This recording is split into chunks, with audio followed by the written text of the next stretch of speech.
میری پھپھو بہت ظالم تھیں، مجھ پر بہت ظلم کرتی تھیں۔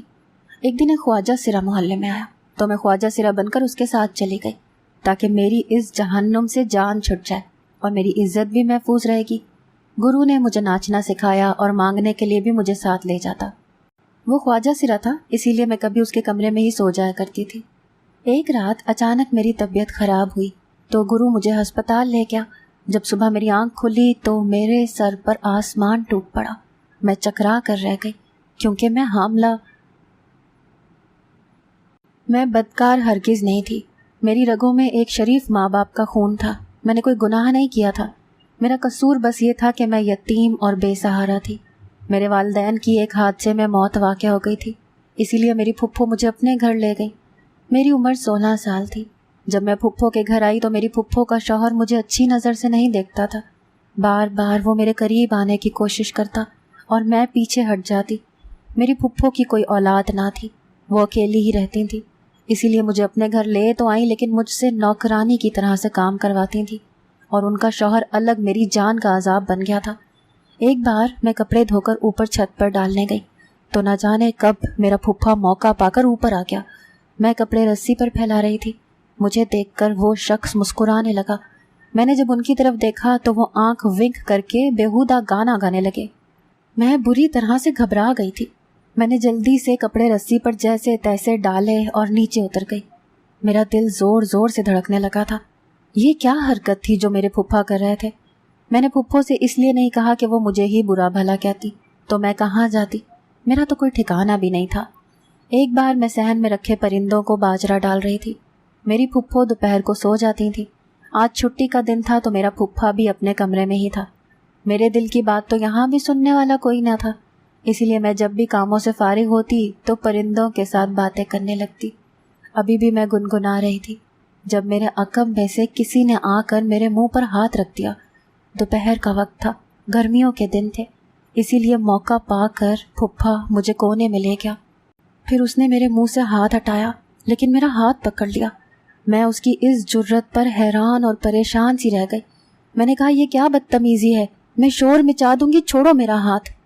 لیکن وہ ڈھیٹ شخص ہنسنے لگا، کہنے لگا تم مچاؤ شور، میں تمہاری پھپھو کو کہہ دوں گا کہ تم نے مجھے اشارہ کر کے بلایا تھا۔ وہ مجھے کچھ نہیں کہے گی لیکن تمہارے ساتھ بہت کچھ کر دے گی۔